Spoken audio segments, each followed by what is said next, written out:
We'll call to order the City of Murfreesboro Board of Zoning Appeals regular meeting for February 25th, 2026. First item on our agenda is a determination of a quorum, and with 4 of the 5 members of the board present, we do have a quorum today. Next item is the public comment section. Has anyone reached out wishing to speak before the meeting begins? All right. Next item is a consideration of the minutes from our meeting from December 18th, 2025. Those minutes were provided to the board members. Are there any changes necessary to those? If not, we'll take a motion to Move to approve. Second. have a motion and a second. When you call the roll for us. Mr. Batchelor? Aye. Mr. Kimberly? Aye. Mr. Tips? Aye. Chair Young? Aye. All right, so those minutes will stand approved as written. Next, we'll move to new business. 2 special use permits today. The first one, application Z26002 by Ms. Jordan Rodriguez, requesting a special use permit in order to construct and establish an accessory apartment in a single-family residential RS-15 zone property that is located at 1531 Cason Trail. Mark, if you'd review that for us. Yes, I can. Good afternoon, zoning bills. This application is for an accessory apartment. It is proposed to be 700 square feet and will go in the rear of this home. It's approximately less than half than what the main structure is, so it won't be visible from the main road. It's also going to be behind a privacy fence. It's approximately 170 feet, or excuse me, 107 feet from the front property line and at least 87 feet from the neighbor towards the west. And it meets our minimum feet requirement for being 5 feet from the closest property line. This one is a minimum of 8 feet. In addition, we're recommending that a restriction of land use form be completed by the applicant. That just says that they'll meet the requirements and only rent it out to family. We believe that this property meets all of our bulk standards and specialty standards for the accessory structure, or the accessory apartment, excuse me. The attached plan is below for your review. And they agreed, besides bona fide absences, that this will only be rented out to family members. Going to open it up for any questions. And if we could pull up, if the cable department could pull up my screen, I'll show you the plot plan that has been submitted. See There we go. the driveway, there's the existing driveway, and there's a small addition to the driveway, which would be right in front of the fence. And the accessory structure would be located in the southeast corner of the property. And as Mr. Shackelford Rowell mentioned, it would just be 700 square feet. The property is located along Cason Trail, just to the east of Cason Lane. So it's just on the block to the east from Cason Lane Academy, there in the Cason Lane area. And there are a number of conditions, but first, here are the elevations of the home,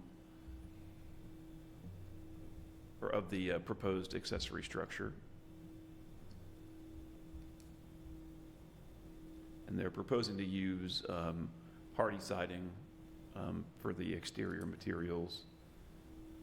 As Mr. Shackelford Rowell mentioned, there will be a privacy fence that will help to screen from view the proposed accessory apartment. And so even though there's a front door to the accessory apartment facing Cason Trail, it will be behind that privacy fence. And the floor plan.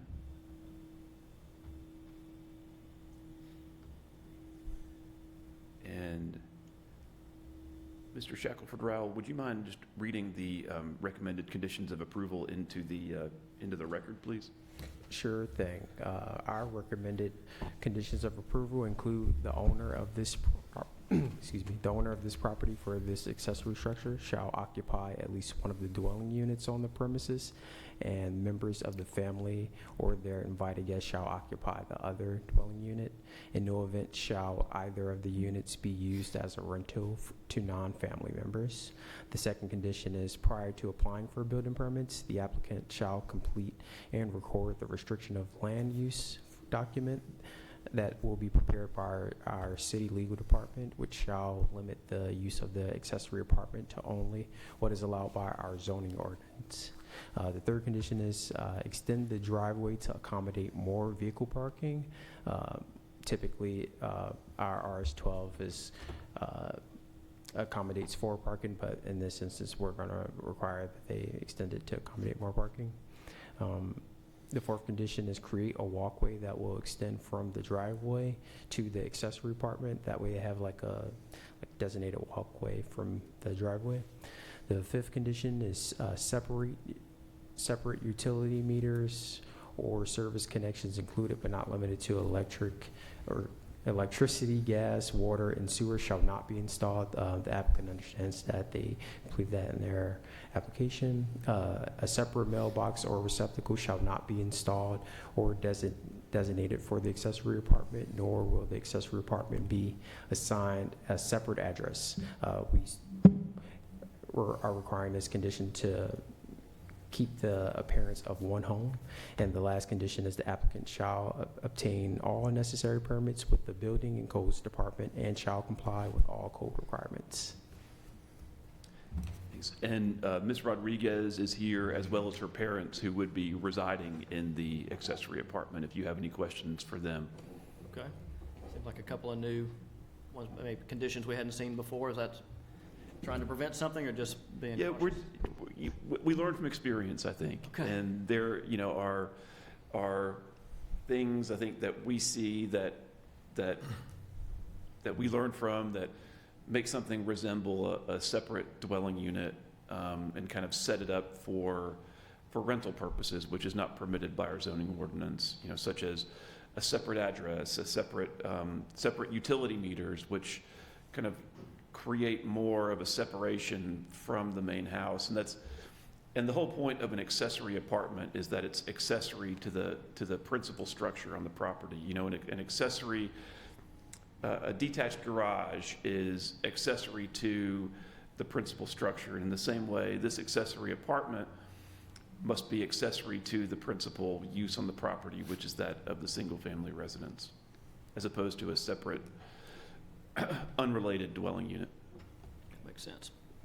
I have 2 questions, both of which I think are going to be relatively easy. I'm just curious. It's probably more out of ignorance. First, I do see where there's a recommendation to complete a walkway that connects the driveway to the accessory apartment, but on the sketch, or I'm sorry, I say sketch, that's the wrong word, on the drawing, I don't see that anywhere on the map. Is it there and I just don't know, or is it we don't know where that's going to be? That has not been proposed on the plan by the applicant, and I think that we're recommending that be a condition of approval. Okay, and then second, I know I see the fence on here, but I don't see the fence in the rendering. So do we know, I'm just curious I would believe, based upon the recommended approval, that the fence is going to be aesthetically consistent with the appearance of a single home. But I don't know, I'm just curious what the height or expected materials, and is that consistent with the neighborhood? Yep, it's going to be consistent with the neighborhood, and that's also subject to our fence permitting process, so we would have the chance to review that upon releasing any permits. Okay. And they've indicated that it's going to be a privacy fence, but they have not indicated what type of privacy fence. They could certainly speak to that, I'm sure. It appeared to me that there was already a privacy fence when I looked at tax cards, public records. I believe that's correct, and I think they may be replacing that. Yeah, they're nodding that they are going to be replacing that. If y'all don't mind coming to the podium and letting us know what type of fence y'all will be replacing that with. Good afternoon, sir. So the existing fence now, it's a wooden one. It needs replacing anyway because boards are missing. So once we start this project, after it's completed, so we don't damage it during construction, bringing stuff in, we're wanting to try to do like the neighbor next door, just converted over to the plastic type fiberglass fencing. It looks more appealing and it's less maintenance on it. Sure. Mind if I get your name, sir, for the? Tony for the minutes? Rodriguez, Okay, thank you. just my daughter Jordan. All right, thank you. Question for you, just as Mr. Kimberly brought up about the walkway, is the planning department stipulating what type of walkway they got to put? No, sir, we have not specified that. So they could put in just a slight gravel or rock walkway, correct? Yes, sir. Okay. Any further questions for the applicant? Thank you for your time. Thank you. Any further questions for staff? I am curious if, I can tell that the inclusion of a fence, which is already a fence there, and I understand wanting to not replace that until the project is done. The last thing you want to do is put a fence up and then run construction equipment through it. I'm sure that doesn't make much sense. But as a staff, would you want to add the requirement to install a privacy fence to the recommended conditions of approval? Because I noticed that is not on, even though it is given in support of the approval of this project, it's not actually a recommended condition. So is that something that would normally be added, or is that something we will just address later? I think, Yeah, I think it would be in your discretion to add that, because one of the considerations is the effect on the neighbors. And so if you believe that this would have a deleterious effect on the neighbors and the privacy fence is important, then that could be made a condition. And I think it should be, and I'm not trying to pile anything onto y'all at all. I think you're gonna do it anyways. I just, to make sure that everything is transparent. If staff's telling me, hey, part of the reason this is gonna fit is because we're gonna have a privacy fence there, it makes sense to me to have it in the. and I think they're relying upon that to meet one of the conditions, which is, with regards to the elevation facing the public right-of-way. I think they're using that to kind of not have the front door facing the public right-of-way to make it seem less like the front of a dwelling. And so I think it would be perfectly appropriate to put that condition on the approval. Well, let me ask another question about that. So are we presently requiring some type of border for front-facing ADUs, or? The standard itself, I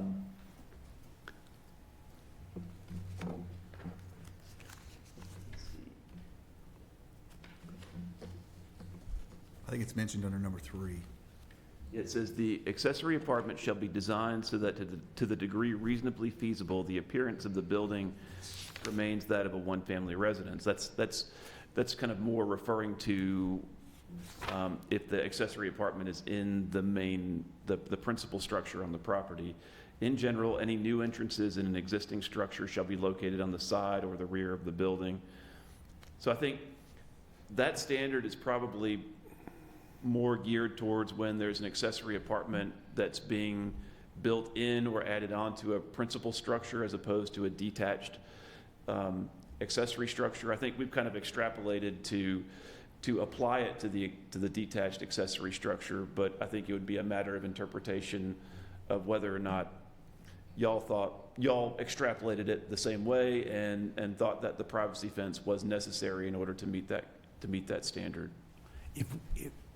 If we put that as a condition on this particular thing, is that going to set a precedent that on all future applications that come up like this, that we're going to need to require a privacy fence? Not necessarily, because it would depend, every property is unique. And so if you have another house that has a proposed accessory structure, but they have a lot of trees around it, so you don't see it from the road, or if it's situated in a way that is completely blocked by the main structure from the road, something along those lines, then this would not necessarily set a precedent. The board's role here is looking at this individual property and the neighbors around it, and the effects on those neighbors. And so it is good to be aware of not wanting to set precedents, but I think in this instance you wouldn't necessarily be setting a precedent. Thank you. And I, at least I think I understand the staff's recommendation here, because if I'm driving by on Cason Trail through one lens without that privacy fence, I'd see a front door of the existing house, and then I'd also look down a driveway and see the front door of a second structure, which could lend to the appearance of separate housing. So it makes sense to me, but I think that's a great concern about just making sure this is a project specific. you know, I don't think I'm running afoul of the homeowners if we add that on there. All right, any further questions for staff or applicants? All right, thank you. Thank you. This time we'll conduct a public hearing. Is there anyone present wishing to speak for or against this application? If you'd come forward and give us your name, address, and any comments you may have. Seeing none, we'll close the public hearing and open the floor for any further discussion or a motion. I'd move to approve the plan with the added condition of including the recommendation of the privacy fence into the recommended conditions of approval. And all the other staff. Sorry. Are you wishing to speak for the public hearing? I'm just Next I'm just- application. Oh, Next I'm so sorry. application. Okay, I didn't want to cut anybody off. So I would just make that motion to approve it with the added condition we've discussed. Just to clarify, would that also include all the other conditions and staff comments? Oh, yes, yes. I'd move to approve as recommended and just to add the condition of the Great. privacy fence. Second. All right, have a motion and a second. Any further discussion? If you'd call the roll for us. Mr. Batchelor? Aye. Mr. Kimberly? Aye. Mr. Tips? Aye. Chair Young? Aye. All right, that application's been approved. Appreciate you. Appreciate your help. Next application, Z26001 by Mr. Matt Taylor of SEC, representing TT of Murfreesboro, Inc. They're requesting a special use permit in order to construct and establish a motor vehicle sales use, in this case automobile sales including repair, in a commercial highway zone. This is for property located along the south side of John R. Rice Boulevard, just east of Fortress Boulevard. Mr. Anthony, if you'd review that for us. Yes, sir. Good afternoon, members of the Board of Zoning Appeals. So as you said, the applicant is requesting a special use permit to construct and establish a motor vehicle sales use for the development of a Cadillac dealership. This property is located along John R. Rice Boulevard. The property is zoned commercial highway and is in the GDO 1 district. The proposed use includes a 23,990 square foot building, which will be used as a showroom and as a vehicle repair area. The site also includes an inventory display lot in the southern portion of the property. The proposed hours of operation for the dealership will be Monday through Sunday from 7 a.m. to 7 p.m., which will be consistent with the proposed area along John R. Rice Boulevard. With the surrounding properties located directly to the east of this property is a daycare center zoned CH, as well as a vehicle prep lot for a nearby automobile dealership. To the southeast are single-family residential uses in unincorporated Rutherford County. To the south is the villas at Indian Creek Townhome Development, which is zoned PRD. To the west of the subject property is a multi-tenant commercial building, which is primarily retail and restaurant uses. Also to the west is a vacant lot zoned CH, and then across the street on John R. Rice Boulevard to the north is the Mazda's dealership, also zoned CH. So chart 1 of the zoning ordinance allows for this use with a special use permit in this zoning district. The other zoning ordinance sections that are relevant to this application would be Section 9 FFFF, which is the standards for motor vehicle sales, as well as the standards of general applicability. Staff does believe that all standards for both of those sections have been met by the applicant. I would be happy to answer any questions, and Mr. Matt Taylor is also here to answer any questions. Thank you. And this is because it's in GDO that we're seeing it? It is because it's in commercial highway. So Okay. in the commercial highway zone, about 6 or 7 years ago, I think, we made motor vehicle sales uses only allowed by special use permit. And so I think several of the dealerships in this area predated that zoning ordinance amendment. But, there were some... we included some additional standards for motor vehicle sales uses after identifying some shortcomings in some existing motor vehicle sales uses. And this is kind of a way to safeguard those regulations, that the use is compliant and is adhering to our regulations, including things like, one, having enough parking, two, not parking inventory on landscape islands or the public right-of-way, not delivering vehicles in the public right-of-way. One of the things that we're constantly having to try to rectify are dealerships that either do or do not have enough room on site that are using the public right-of-way, oftentimes the shoulder or the center turn lane, to load and unload vehicles. And so one of the standards we have now is that they provide a 25 by 150 area on their site specific for the loading and unloading of vehicles. And we now, whereas before we didn't have specific standards for how many parking spaces had to be provided for customer parking, employee parking, and all that is based on the number of inventory spaces that they're providing. So so we really tried to make sure that the things that were important to the city were captured in these regulations. And when it's in a commercial highway zone, since this is kind of a heavier commercial use, more intense commercial use, we made it by special use permit for a little bit of extra oversight on the use before it's approved. That makes sense. Guess my eyes get drawn to where the southern piece of that property comes against the residential or multi-use, or which I forget exactly which zoning it was, but you might just make a little more detail of what screening's being proposed or recommended or required or whatever along that. Yes, so bottom square. Steve, can you page down to the landscape plan? Yep. And may I just piggyback that? I think it's the same question, but I noticed the phrase a type E was a phrase that I saw in terms of the buffer. And so that may be the same question, but since I'm relatively new here, that I'm interested in any guidance y'all can provide on what that is. Sure. So in our zoning ordinance, we have type A, B, C, D, and E landscape buffers. And with A being the landscape buffer that is the narrowest and has the fewest plantings, and type E being the widest with the most intense planting requirements. So normally we would see type E in between industrial and residential uses. So because of the intense nature of a motor vehicle sales establishment, our ordinance when it was amended, the requirement was when it abuts residential uses, when that use abuts residential uses, that a type E buffer is required, which is that 20-foot wide planting strip with really dense evergreen plantings. Fantastic, thank you. Sure. And sorry if I jumped your question. That's what, Is that getting similar? to the same, Okay. to the same answer there. Mr. Anthony, you mentioned I think you mentioned a display cube. Was that what you described? Yes. Could you? Matt might be better to talk about that, but I believe there's going to be a display up in the front. Sure. So, Matt Taylor of SCC at 850 Middle Tennessee Boulevard. So, can they put this monitor? Thank you.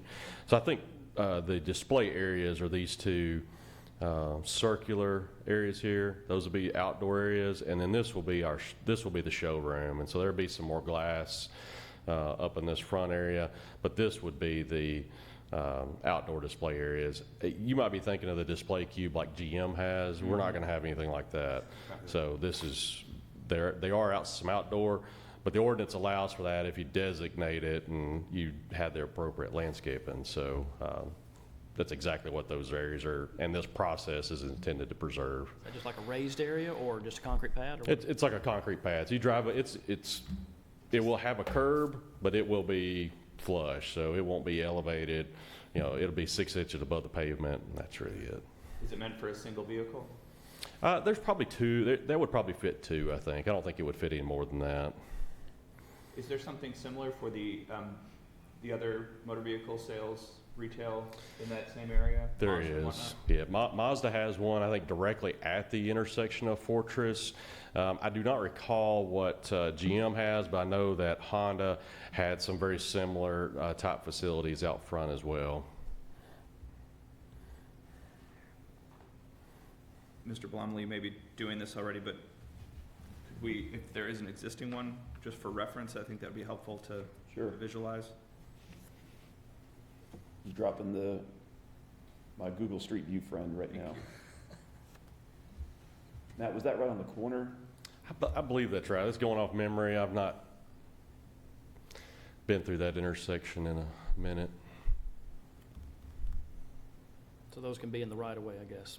according No, to sir, this. it's not in the right of way. It's on our property. Those are, it's 20 when I say at the feet, corner, yeah, it's, okay. yeah, it's still I'll on say our it. property, The but round circles. Gotcha, 20, okay. There's circles.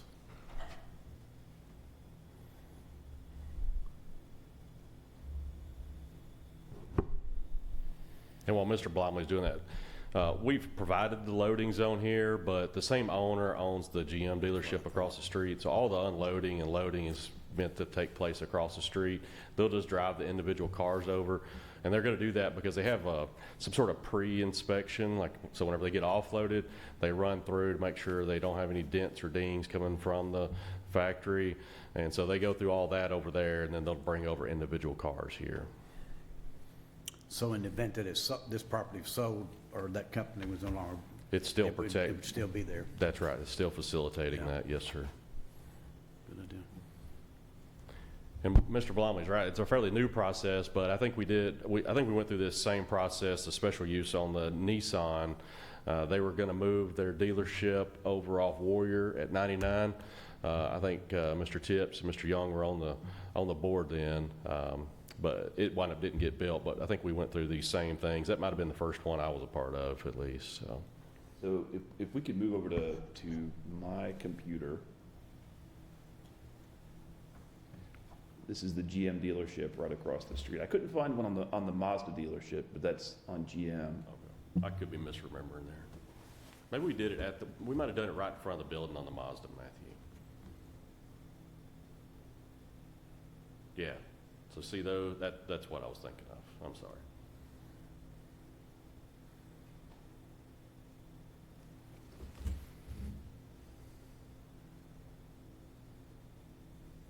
So I guess this is So probably it there's right still gonna be here. a sidewalk, It's a barrier to,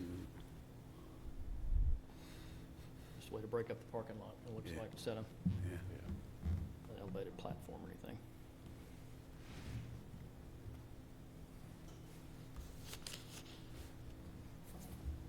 All right, thanks for that clarification there. Any further questions for staff? I did have one question. I noticed two different phrases used. One was an inventory storage area and one was an inventory display area. Is that the same reference to that back lot, or are these different areas? And this was I was reading the project planner overview provided. And in the overview, I believe in one section it's called an inventory display and one called it's an inventory storage. I don't know if anyone, I'm scrolling back up to double check, but I believe that the inventory display is what Matt was talking about in the front of the building, whereas the inventory storage is the back lot. okay, thank you.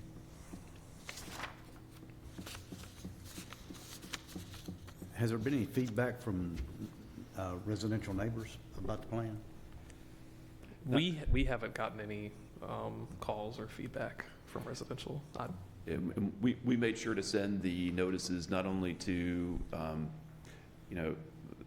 sometimes it's difficult with the condos, and it's a townhome development, to get the individual unit owners, but we made sure to send the notices to all the individual unit owners that were within the 250-foot radius as well. And I'm not aware of any calls that we got. We didn't get any calls either, and we just recently, Mr. Anthony mentioned the Mazda overflow lot just to the northeast. That zoning just went through probably in the last 3 months. I don't think we had a single neighbor, and that would affect generally the same people, and we didn't have a single neighbor show up for that either, through the planning commission or the city council. And I'll say the townhomes to the south there, I think that abuts a detention pond that's in the county subdivision. I think it abuts a detention pond that's on the townhomes. So there's even additional buffering right there too on their side, not just on our side. So we always say distance is the best buffer, and so I think those ponds help achieve that. Any further questions for staff? All right. Next, we'll move to the public hearing. Is there anyone present wishing to speak for or against this application? Seeing none, we'll close the public hearing and open the floor for any further discussion or motion. Like a motion to approve pending staff comments? Second? Have a motion and a second. Any further discussion? If you'd call the roll for us. Mr. Batchelor? Aye. Mr. Kimberly? Aye. Mr. Tips? Aye. Chair Young? Aye. All right, that application's been approved as well. Next item, staff reports and other business. Just a couple things. I think we had previously sent out the notice about the MTSU, or the continuing education opportunity at MTSU on March the 20th. Be a good opportunity to get a couple of hours and a free lunch while you're at it. Mr. Tips, I think you attended last year. I've already signed up for this year, too. Great. So that would be two less hours that you would have to listen to a recorded session on your computer. So anyway, just a good opportunity to get some hours. Also, our next meeting is going to be on March the 25th. I believe, Mr. Kimberly, you are not going to be here, but I believe everybody else will be here, so we'll have a quorum that afternoon, and we are anticipating having one or two applications that afternoon. Sounds good. If there's nothing else, we will adjourn.